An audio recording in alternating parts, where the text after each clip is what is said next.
bicycle. Now, Jumbo. Tingnan nyo guys. Okay, Jumbo. Sakay.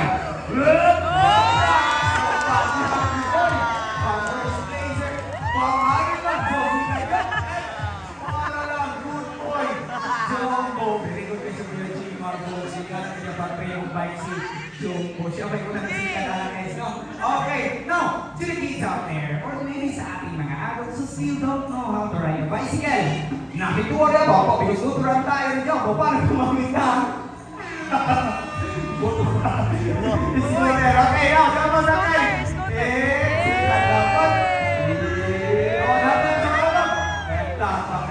Good boy, Jumbo. You see, guys, even our animals love to help our Mother Nature. You can also help by doing reuse, recycle, and repurpose, and some alternative ways for your transportation. And that's all for Jumbo.